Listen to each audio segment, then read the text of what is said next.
todos, graça e paz. Em nome do Senhor Jesus Cristo, está abrindo as nossas Bíblias. 1 Reis, capítulo 17. 1 livro de Reis, capítulo 17.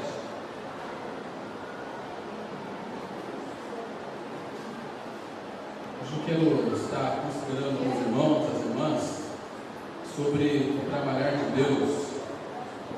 Jesus Cristo disse lá em Lucas 9, 23 e 24: quem quiser vir após mim, a si mesmo se negue, dia a dia tome a sua cruz e siga-me.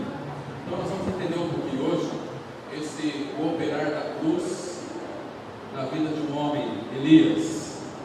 Então eu vou fazer inicialmente a leitura aqui dos primeiros 7 versículos. Depois teremos uma palavra de oração.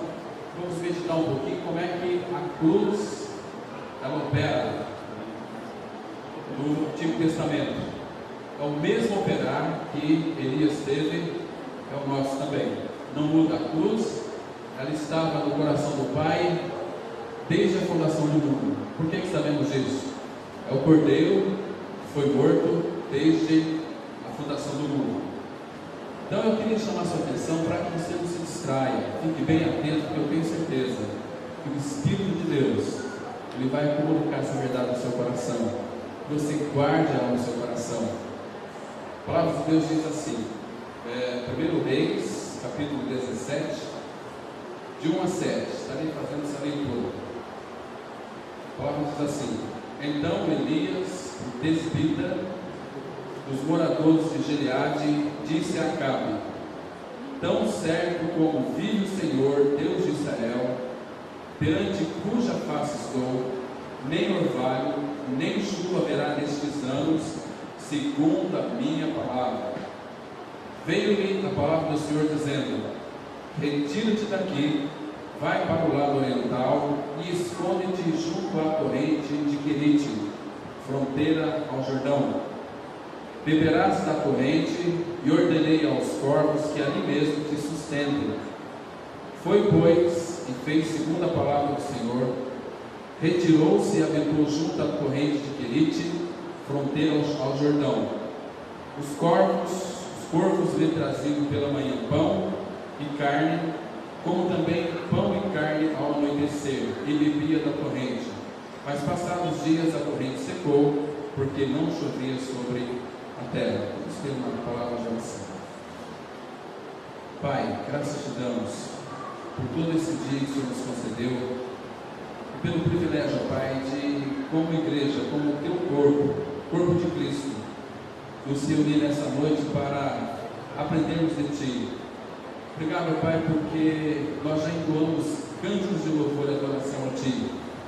Muito obrigado que esse louvor, Pai, é fruto dos nossos lábios, que procede de um coração que foi regenerado, alcançado pela Tua graça. E nessa noite, Pai, tão sublime, tão solene, que essa noite seja para cada um de nós marcante, edificante, onde o Senhor Jesus Cristo seja exaltado, seja glorificado em nossas vidas. Nós oramos em nome de Cristo. Amém. Queridos irmãos e irmãs, nós vamos ver aqui como é que o Pai, ele trabalha o operar da cruz na vida de um homem. Que para primeiro ele trabalhar através de nós, ele precisa trabalhar primeiramente em nós. Deus nunca vai trabalhar através de nós se primeiramente não trabalhar em nós. E interessante que Deus ele nunca vai chamar pessoas famosas para fazer sua obra. Sempre ele vai chamar pessoas desprezíveis, desprezadas, pessoas que de fato não têm nenhuma importância e significado para este mundo. São essas pessoas que ele vai realmente trazer, vai capacitar e aperfeiçoar através do trabalho da cruz. Agora eu queria que você olhasse para a sua Bíblia, bem no versículo 1 aqui, a Bíblia diz assim: então Elias o tesbita. Então Elias, essa palavra aqui tesbita, não está falando da sua do seu diploma, da sua cultura, Não está falando da sua intelectualidade, mas da sua região geográfica. Elias, ele veio de Tisbé. E se você olhar no mapa de Jerusalém, você não vai encontrar Tisbé na Bíblia. Uma cidade inexpressiva, uma cidade tão pequena, minúscula, que às vezes, quando eu morava lá em Arapongas, algumas pessoas falavam, Arapongas nem tem um mapa. Então, quando eu li esse texto aqui, eu falei, puxa vida, então quando Deus chama alguém, Ele chama pessoas que não têm uma cidade expressiva, grande. Não, Ele chama sempre aquelas pessoas que são insignificantes. Elias, o Tisbita, Tisbé, a cidade de Tisbé, não tem, você não vai encontrar um mapa lá da cidade de Jerusalém, naquela região, não vai encontrar. Então, Deus, Ele sempre trabalha assim, com coisas insignificantes. E interessante aqui, que uma das coisas que tem muito atrapalhado o progresso do Evangelho, pelo menos aqui no Brasil, é que nós temos muitas estrelas, não temos nada de substância, não temos Evangelho, não temos vida. Nós temos ouvido um Evangelho, que o nome é de Evangelho, mas a sua substância, ela é extremamente podre, é mesclada com muitas coisas do mundo. Então isso não traz de fato edificação para as nossas vidas. Então Deus sempre vai chamar. No seu chamamento, se nós olharmos claramente para a palavra de Deus, é pessoas que não são pessoas desprezadas, desprezíveis. Vamos colocar o nosso dedinho aqui. Vamos dar um pulo lá em 1 Coríntios, no capítulo 1. 1 Coríntios, capítulo 1. Nós vamos ler aqui a partir do versículo 26. Vamos ler do 26 até o versículo 29. 1 Coríntios 1, de 26 ao 29. Vede, pois, a vossa vocação, irmãos, porque não são muitos os sábios conforme a carne, nem muitos poderosos, nem muitos de nascimento nobre. Por favor, preste atenção aqui. Olha, irmãos, ele fala para a gente reparar que na vossa vocação não foram chamados muitos sábios segundo a carne. Por que eles não foram chamados? Porque a sabedoria deste mundo é loucura diante de Deus. Está entendendo? E eles não vão querer, porque eles têm um conceito muito bom a respeito de si mesmos. É duro você conversar com uma pessoa que já sabe tudo. Difícil, é loucura diante de Deus. Então, quando Paulo fala, Efésios 3,8, fala do Evangelho das insondáveis riquezas de Cristo, significa que diante deste Evangelho glorioso, gracioso, nós não sabemos nada. Temos que aprender cada dia mais. Então, cada dia mais que a cruz opera em nosso interior, porque o princípio nosso aqui é operar na cruz. Nós morremos e ressuscitamos com Cristo, mas o operar da cruz, ele tem que ser constante em nossa vida, para que cada vez mais Cristo seja formado em nós. Percebe então? A palavra é muito clara.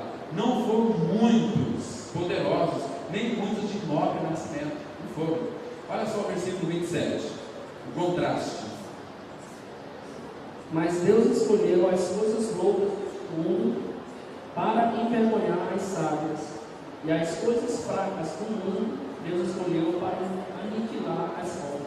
Então, olha só, foi Deus que escolheu. Pelo contrário, foi Deus o Pai. Ele escolheu as coisas loucas do mundo para envergonhar os sábios. Então, todo aquele que crê no Evangelho da Graça, porque se você pregar que você morreu com Cristo, você está crucificado com Cristo, isso para o mundo é uma loucura. É loucura, mas Paulo fala, mas nós pregamos a Cristo crucificado, é loucura para o mundo de pessoas, percebe? E perdição para outras. Então, aqui a palavra é muito clara. Deus escolheu as coisas loucas do mundo. Então, quando você crê nessa verdade, o mundo tem você como uma pessoa louca. Uma pessoa não, isso aí está muito fora de uma realidade de cristianismo. Pelo contrário, queridos, essa é a verdade que Deus tem para nós. Ele veio nos deixar muito minúsculo, para que não mais eu, agora é Cristo que vive. Percebe? É diferente de ser um religioso, ser uma pessoa que de fato ela traz em si alguns mandamentos, regras, uma série de coisas. Não, Deus, Ele escolheu as loucas do mundo para envergonhar os sábios. Escolheu as coisas fracas do mundo para envergonhar as fortes. O versículo 28. E Deus escolheu as coisas vis deste mundo e as desprezíveis, e as que não são, para anular as que são. Olha só, então, foi Deus que escolheu as coisas vis deste mundo, as coisas humildes, e as desprezíveis, as desprezáveis. Então, quando nós cremos em Cristo Jesus, significa que nós não devemos nos gloriar com isso, não, porque nós éramos desprezíveis, pessoas vis, fomos alcançados pela graça. É por isso que os muito sábios, os arrogantes, aqueles não vão ser chamados, porque eles têm um conceito muito bom a respeito de si mesmos. Eles se passam em sua própria sabedoria. Por isso que o profeta Elias, vamos voltar ao nosso texto, Elias o Tesbita. Então Tisbé é uma cidade muito inexpressiva, uma cidade insignificante, mas Deus chamou Elias. Agora, queria chamar a sua atenção para algo importante que está acontecendo aqui nesse capítulo 17. Ele foi apresentado diante do rei Acabe. Ele disse o seguinte: tão certo como vive o Senhor, Deus de Israel, perante cuja face estou, nem orvalho, nem chuva haverá nestes anos, segundo a minha palavra. Então Elias aqui falou, é segundo a minha palavra, mas não é segundo a palavra de Deus? Lembra do apóstolo Paulo, que em uma ocasião ele vai dizer o seguinte: olha, com relação a isso eu não tenho mandamento do Senhor, porém dou a minha opinião. O Espírito Santo fez questão de registrar. Mas por que isso? Porque uma pessoa que está encharcada da vida de Cristo, está cheia do Espírito Santo de Deus, o palavrar dela, o linguajar dela não é outro a não ser Cristo, Cristo e mais Cristo. Não temos outra mensagem. É Cristo e Jesus crucificado. Paulo fala, nós pregamos a Cristo, pessoa e obra, e este crucificado. Entende? Então é muito precioso. Então ele chegou diante do rei Acabe aqui, olhem, cuja face estou, nem orvalho, nem chuva haverá nestes anos, segundo a minha palavra, porque a palavra de Elias era a própria palavra do Senhor. Então Deus falava através de Elias. Ele era como que aquele cano onde flui aquela água. Mesma coisa, ele foi usado pelo Senhor. Mas aqui aconteceu algo tremendo, queridos. Agora a gente vai perceber aqui o operar da cruz. A partir do versículo 2, a Bíblia diz assim: veio-lhe a palavra do Senhor dizendo, retira-te daqui, vai para o lado oriental. Muito bem, aqui começa, quando uma pessoa ela nasce de novo, o mesmo caso que aconteceu com Elias acontece conosco. Deus nos matricula na escola da tribulação. Então Elias aqui começou a fazer uma faculdade. Ele estava de repente nos holofotes, diante do rei Acabe, trazendo uma mensagem do Senhor. Mas Deus disse, retira-te, vai para o lado oriental. O que significa o lado oriental aqui? Para o deserto. Vai para o deserto. Porque, queridos, é no deserto que o pai vai tratar com seus filhos. É no deserto, porque no deserto ele não promove o homem, não nos promove. E como nós gostamos de promoção, gostamos de ser vistos, de sermos apreciáveis, gostamos de ser exaltados. Nós não gostamos? Claro que nós gostamos, mas por isso que tem um deserto. Saiba de uma coisa: se você de fato passou pelo crime da cruz, você que morreu e ressuscitou com Cristo, o Pai vai levar você para o deserto, porque para Ele usar a mim e a você, Ele tem que trabalhar em você, e o trabalho dele é o morrer diário, morrer a cada dia. Então, olha que coisa interessante aqui: retira-te e vai para o lado oriental, o deserto, e esconde-te junto à corrente de Querite, fronteira do Jordão. E Deus disse aqui no versículo 4: beberás da torrente, e ordenei aos corvos que ali mesmo te sustentem. Foi, pois, agora essa expressão aqui muito preciosa, fez segundo a palavra do Senhor. Ele retirou-se e habitou junto à corrente de Querite, fronteira do Jordão. E aqui, agora olha só o versículo 7, que interessante. Diz assim: mas passados dias a torrente secou, porque não choveu sobre a terra. Queridos, se coloque agora no lugar de Elias. Ele foi e recebeu a mensagem para trazer uma mensagem para o profeta Acabe, Ele estava no holofote ali, trouxe a mensagem de Deus. Depois Deus pediu para que ele fosse para o deserto, lá no oriental. Elias foi. Deus disse: você vai beber da fonte, beber daquela fonte. Mas aqui, queridos, olha só o versículo 7, fala que a fonte secou. Ele estava no deserto. Imagina quando você é chamado por Deus para trazer uma mensagem. Você prega aquela mensagem, Ele chama você para o deserto. Você vai para o deserto, você vai beber da água, e aquela água seca. Você está onde Deus lhe mandou. Deus disse que iria prover a água, e tinha água lá, mas a torrente secou. E agora? O que fazer? O que você faria nessa circunstância? Estava no deserto e a torrente secou. Qual que é a lição que Deus tem para mostrar para nós aqui nessa noite? Queridos, lembra quando Jesus Cristo encontrou com aquela samaritana? O que ele disse para ela? Quem beber desta água do mundo tornará ter sede, mas quem beber da água que eu lhe der nunca mais terá sede. Porque essa torrente secou, porque era algo proveniente do mundo. Percebe? Então a torrente secou. E ele estava no deserto. Imagina a situação difícil aqui. E nós vemos aqui que Elias, em nenhum momento, houve murmuração na vida dele. Agora, quando a gente vê muitos crentes que se dizem novas criaturas e começam a murmurar: não está chovendo, mas que tempo quente, mas que tempo frio. Se chove, diz que está chovendo demais. Se não chove, diz que está seco demais.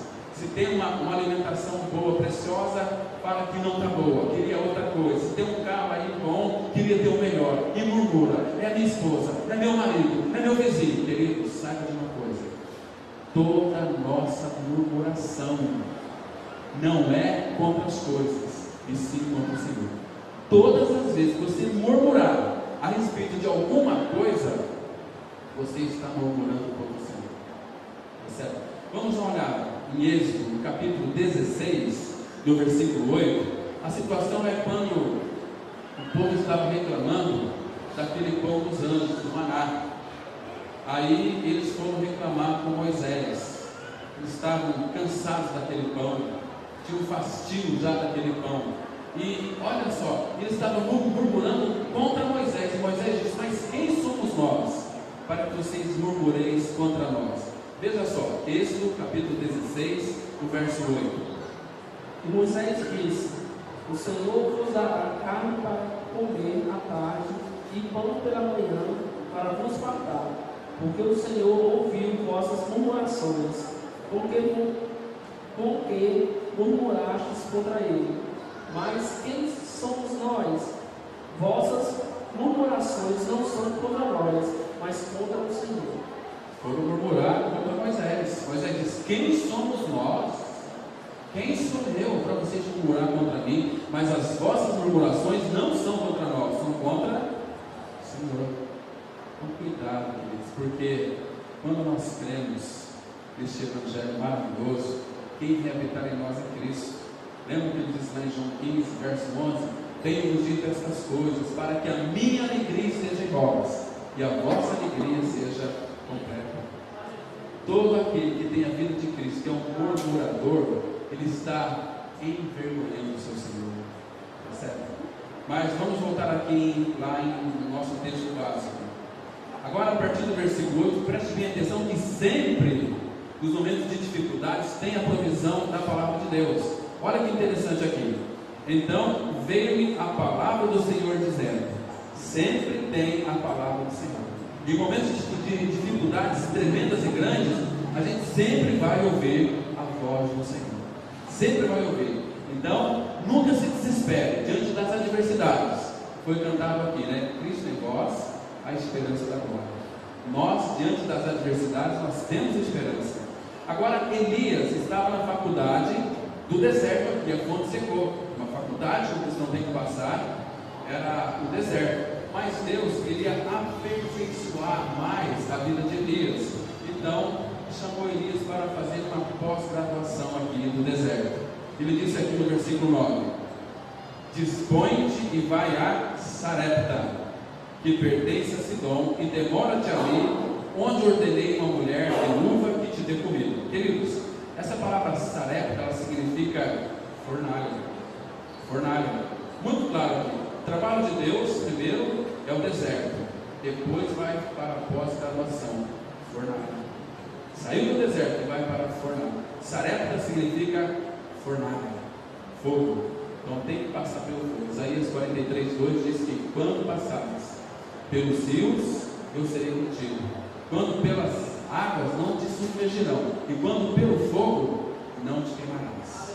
E 1 Pedro 4:12, a palavra fala que, irmãos, não estranheis o fogo ardente que surge no meio de vós, destinado a provar-vos. Pelo contrário, alegrai-vos. Alegrai-vos.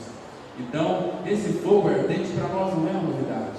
Porque o Pai tem que nos, através do trabalhar da cruz, operar em nós constantemente. Paulo diz, dia a dia eu morro. A cruz, ela opera na nossa vida, não só nos liberta do pecado, mas como foi cantado aqui, trazemos sempre e por toda parte o morrer de Jesus em nosso corpo, para que a vida de Jesus se manifeste em nossa carne mortal. Isso é precioso. Então aqui, em 1 Reis, vamos continuar aqui. Muito bem, vamos ler aqui o versículo 10 e 11. Pode fazer a leitura para mim, querido. 1 Reis 17, 10 e 11. E ele se levantou e foi para Sarepta. Chegando ele à porta da cidade, eis que estava ali uma mulher viúva apanhando lenha. Ele a chamou e lhe disse, traze-me, peço-te um pouco d'água num vaso para eu beber. Quando ela ia buscá-la, ele a chamou e lhe disse, traze-me também um bocado de pão. Pode continuar. Ela, porém, respondeu, vive o Senhor teu Deus, que não tenho nenhum bolo, senão somente um punhado de farinha na vasilha, e um pouco de azeite na botija, e eis que estou apanhando uns 2 gravetos, para ir prepará-lo para mim e para meu filho, a fim de o comer e morrer. Queridos, então aqui, olha só a situação onde Elias foi colocado aqui. Só lembrando, Elias, ele é uma figura de Cristo, tipifica Cristo, uma figura clara de Cristo aqui. Muito bem, então aqui, ele chegou na viúva de Sarepta, ele foi, presta atenção que Elias em nenhum momento, tem registro aqui, que ele reclama, mas ele obedeceu, foi para lá segundo a palavra do Senhor. Isso é importante, irmãos. Segundo a palavra do Senhor. Então, a mulher estava com uma grande dificuldade, a seca lá era tremenda. Mas aqui ela disse o seguinte: Elias foi pedir comida. Deus disse: vai lá naquela viúva, ela vai dar de comer e beber. Mas chegando lá, ela disse o seguinte: olha, tão certo como viu o Senhor teu Deus, mas não era o Deus dela, era o teu Deus, que nada tem cozido, há somente um punhado de farinha numa panela e um pouco de azeite numa botija. E veja aqui, eu ponho 2 cavalos e vou preparar esse resto de comida para mim. Ela está dizendo, para mim e para meu filho. Essa aqui é uma característica típica do egoísta. É meu, para mim e para o meu filho. Mas olha só o versículo 13, com bastante atenção aqui, porque essa mulher, quando diz que falei para mim e para o meu filho, é que ela não tinha esperança, embora ela teve uma visão de que era o Deus de Elias, mas ela não tinha esperança. Então eu vou comer, eu vou beber e vou morrer. Uma pessoa assim não tem esperança, mas Deus, usando Elias, queria alcançar o coração dessa mulher. Vamos ver aqui o versículo 13. Ao que lhe disse Elias, não temas, vai, faze como disseste, porém faze dele primeiro para mim um bolo pequeno, e traze-me aqui, depois o farás para ti e para teu filho. Muito bem, no versículo 12 ela diz que ela faria para ela e para o filho dela. Elias é um tipo de Cristo. Então esse versículo 13 é tão profundo, amados. E Elias lhe disse, que palavra que aparece aí? Não temas, não temas, vai e faz o que disseste, o bolo lá, mas primeiro faz dele para mim. O que significa? Lembra que Jesus disse lá em Mateus 6,33? Buscai primeiro o reino de Deus e a sua justiça, as outras coisas vão ser acrescentadas. E hoje, no meio do cristianismo, as pessoas estão buscando as coisas de Deus, não o Deus das coisas. Você quer o quê? As dádivas ou o doador das dádivas? Igual aquele moço foi reclamar para o seu pastor, disse assim: olha, pastor, eu tinha uma namorada, nós ficamos noivos, eu fiz uma acerto na minha empresa de 15 anos, comprei um anel de noivado de R$8.000 e ficamos noivos, dei de presente para ela. Passaram-se 2 meses, ela rompeu o noivado comigo, e o que é pior, eu fui buscar o anel, ela não quis me devolver. O pastor falou assim: olha, graças a Deus por isso, não liga não, porque ela queria só as dádivas, ela perdeu o mais precioso, que é o doador das dádivas. Agora, o que nós queremos? É o Senhor mesmo? É Cristo? Ou queremos as coisas de Deus? Hoje as pessoas vão para a igreja atrás de bênção. É isso que nós vamos buscar na igreja? Buscar as bênçãos de Deus, queridos? A palavra fala que bendito Deus e Pai de nosso Jesus Cristo, que nos tem abençoado com toda sorte de bênçãos espirituais nas regiões celestiais de Cristo. Então, todas as nossas bênçãos estão numa pessoa, é uma pessoa. Quem tem Cristo é uma pessoa abençoada. E vai para a igreja para buscar o quê? Primeiramente, adorar a Deus, como foi cantado aqui, em espírito e verdade, porque são esses que o Pai procura para os seus adoradores. É certo? Então, o que mais que ele procura? Nós vamos aprender da sua palavra e ter comunhão uns com os outros, com os irmãos. É comunhão, não é comunhão, não. Às vezes nós temos muita comunhão na igreja, né? Um está espetando o outro. Serve é ciúmes, é uma coisa ou outra. Precisa de morrer essa natureza desgraçada. Isso apodrece a igreja. Eclesiastes 10 fala que uma mosca morta num vento exala um cheiro. Uma pessoa só, um joio que seja, faz um estrago muito grande. Mas deixa crescer junto.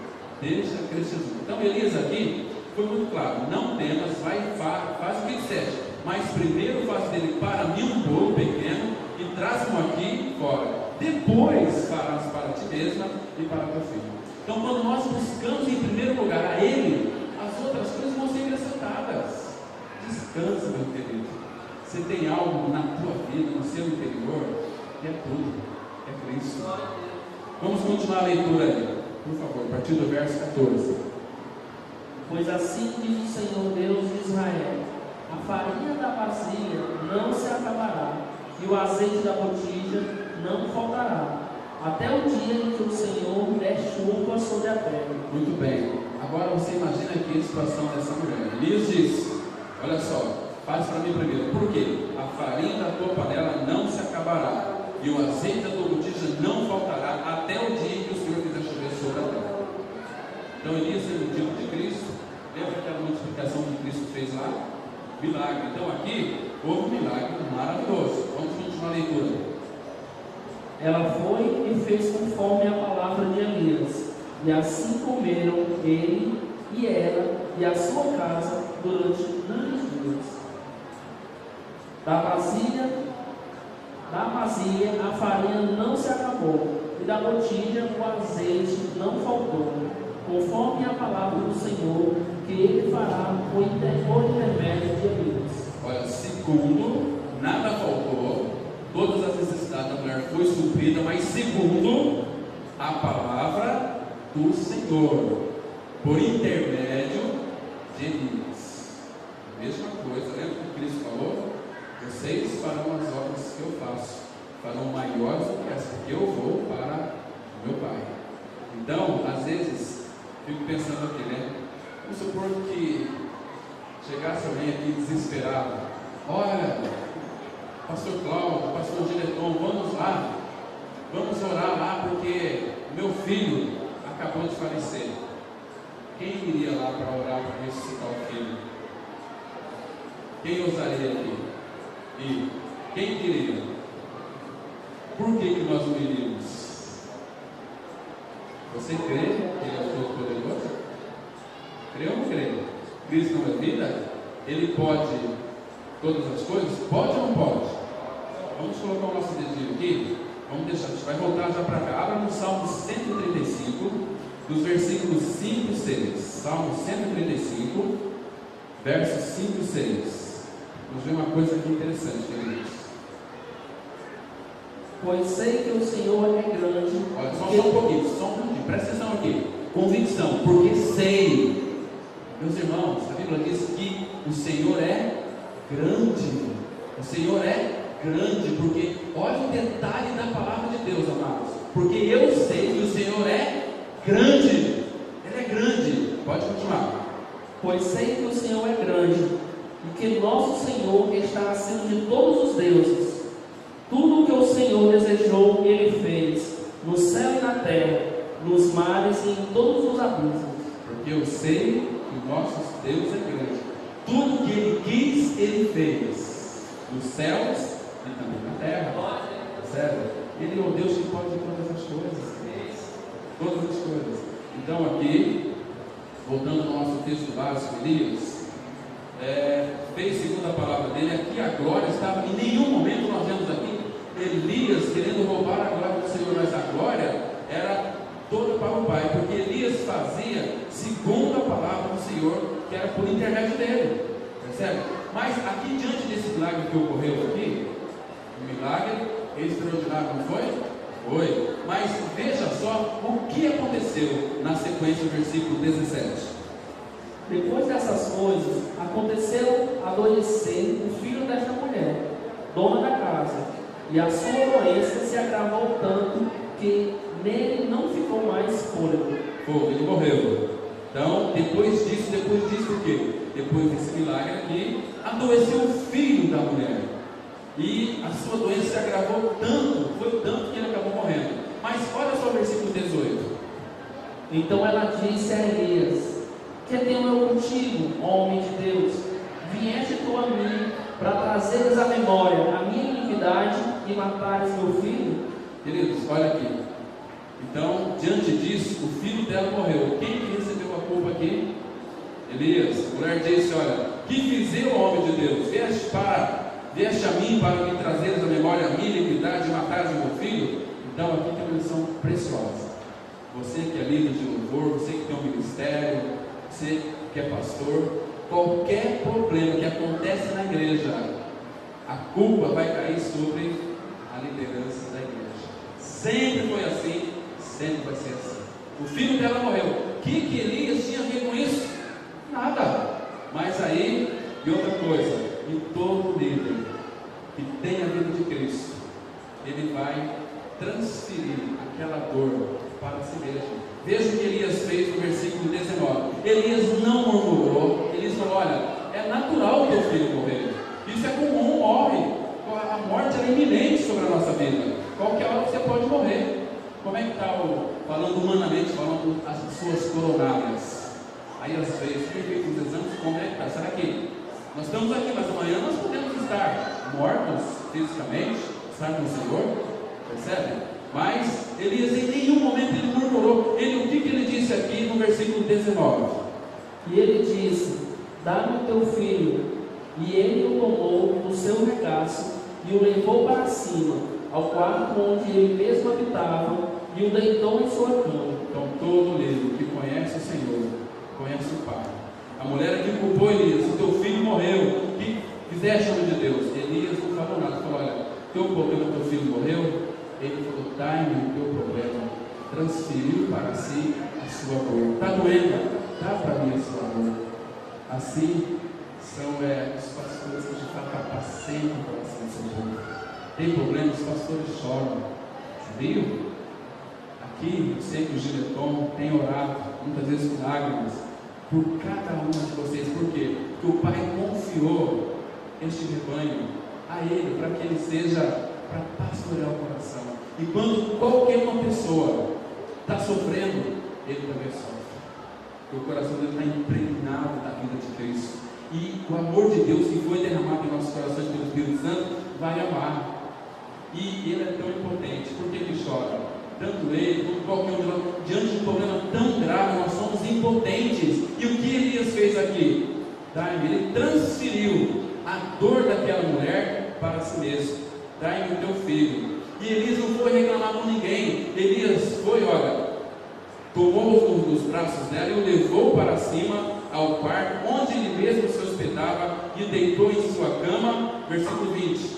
Olha com quem Elias foi falar. Às vezes quando acontece um problema na nossa vida, às vezes nós temos que ir na pessoa certa, mas a gente vai falar para aquele que às vezes é joio. Olha, se eu estou com problema e o pastor nem veio me dar uma atenção para mim, e começa, queridos, misericórdia, se nós falássemos mais com o Senhor, nós não falaríamos tanto com as pessoas e não teríamos tantos problemas, mas a gente fala com as pessoas erradas.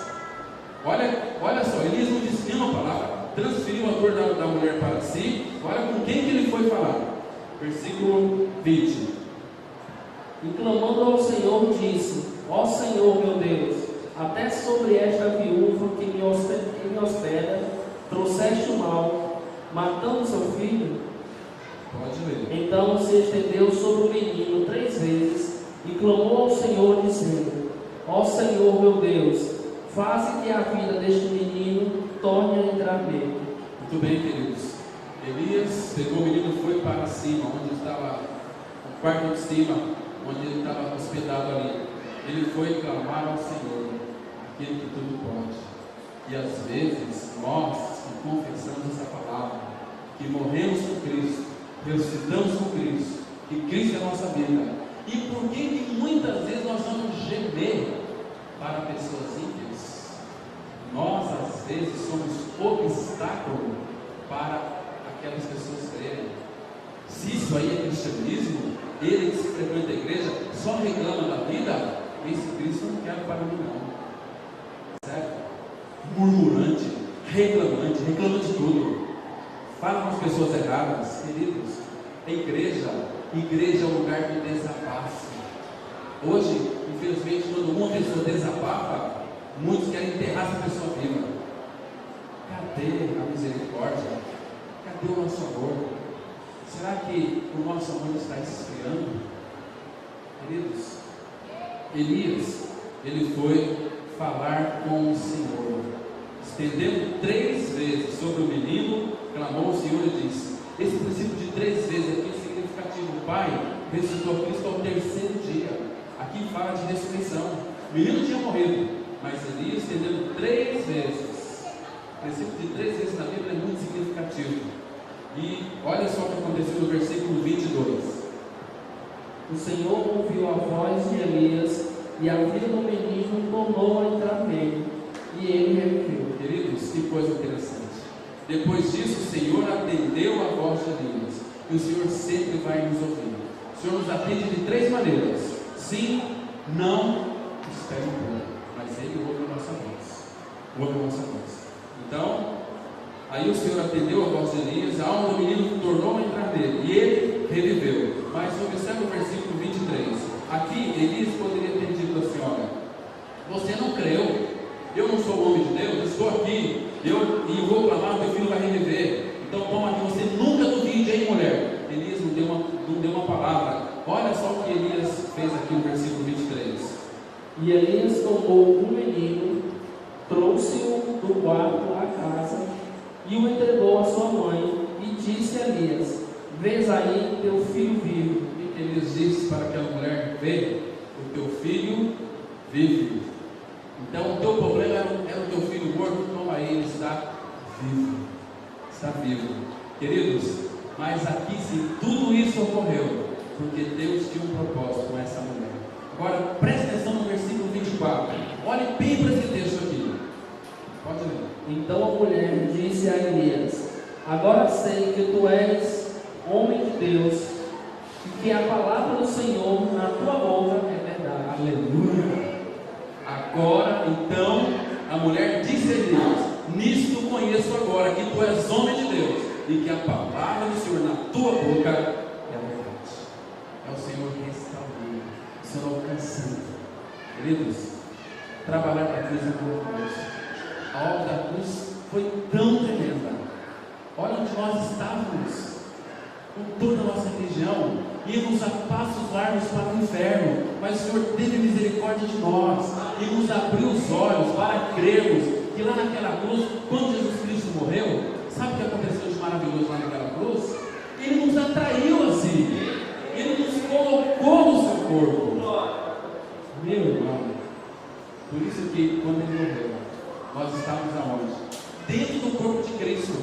uma olhada em Romanos capítulo 7, verso 4. Romanos 7, verso 4. Nós estamos exatamente dentro do corpo de Cristo. E não existe outra maneira de uma pessoa ser justificada do pecado a não ser passar pelo corpo de Cristo, a não ser morrer para o pecado. Romanos 7, verso 4. De modo semelhante, meus irmãos, vós também morrestes para a lei, por meio do corpo de Cristo, para pertencerdes a outro, aquele que ressuscitou dos mortos, para que demos frutos para Deus. Muito bem, então Paulo fala aqui: assim, meus irmãos, também vós morrestes relativamente à lei, porque a lei faz uma exigência que o salário do pecado é a morte. A alma que pecar, essa morrerá. Então a morte é necessária. Então, olha onde nós morremos aqui. Morremos relativamente à lei por meio do corpo de Cristo, para pertencerdes a outro. Antes pertencíamos a quem? Ao diabo. Então, quando nós morremos no corpo de Cristo, nós perdemos a nossa filiação com o diabo para pertencermos agora ao Senhor. E sem essa experiência, não adianta, não existe atalhos, não existe outro caminho, ele é o caminho. Lembra quando ele disse lá: sigam-me? Por que sigam-me? Porque ele é o caminho, ele é a verdade e a vida. Ninguém vai ao Pai senão passar por ele. Ele diz: eu sou a porta, quem entrar por mim, entra, morre. Entrou, morreu, saiu, ressuscitou e achará pastagens. Essa pastagem aqui fala do descanso. Ele faz repousar em pastos verdejantes. Expressão do Salmo 23, 2. Então, nós entramos em Cristo, nós morremos, saímos, ressuscitamos e acharemos descanso. Queridos, é algo precioso. Só podemos de fato ser justificados. Somente aqueles que morreram com Cristo é justificado o pecado. Lê para mim Romanos 6, versículo 7. Romanos 6, verso 7. Pois quem morreu foi justificado do pecado. É quem morreu, justificado está do pecado. Você já morreu? Você tem certeza que você morreu com Cristo? Se você ainda não experimentou sua morte no corpo de Cristo, você ainda é religioso, não está justificado. Ah, mas isso aqui não é bem assim, a minha experiência foi diferente. Olha, a sua experiência, você pode ir para o inferno com a sua experiência, se a sua experiência não estiver baseada e fundamentada na palavra de Deus, porque a nossa crença, se não cremos conforme está escrito, a nossa crença é em vão. 1 Coríntios capítulo 15, por favor, 1 Coríntios 15, veja que coisa preciosa aqui. Todos nós sabemos que Evangelho é morte e ressurreição de Cristo, não é verdade? Mas olha só aqui, Paulo faz uma notificação àqueles irmãos coríntios. 1 Coríntios capítulo 15, os 2 primeiros versículos. Lembro-vos, irmãos, o evangelho que vos anunciei, e o que recebeste, e no qual permaneceis, pelo qual também sois salvos, se é que o guardais, tal como vos anunciei, se não é que cresce em nós. Queridos, é muito sério. Então Paulo fala aqui: estou lembrando vocês o Evangelho, morte e ressurreição de Cristo, o que vos anunciei, que vocês receberam, por ele, pelo Evangelho, também sois salvos. Agora tem um condicional aqui: se retiverdes a palavra, tal como a vou preguei, a menos que tenha escrito em vão. Então é possível uma pessoa estar enganada, iludida com relação à sua fé. Ela pode crer segundo a sua própria experiência, mas se a sua experiência não estiver focada, fundamentada na palavra de Deus, a nossa crença é em vão. Naquele dia de Pentecostes, o último dia da festa, lembra que Jesus Cristo disse lá em João capítulo 7? Levantou-se no último dia da festa e disse: olha, quem tem sede, vem a mim e beba. Quem crer em mim, como diz as Escrituras, o seu terror de igual.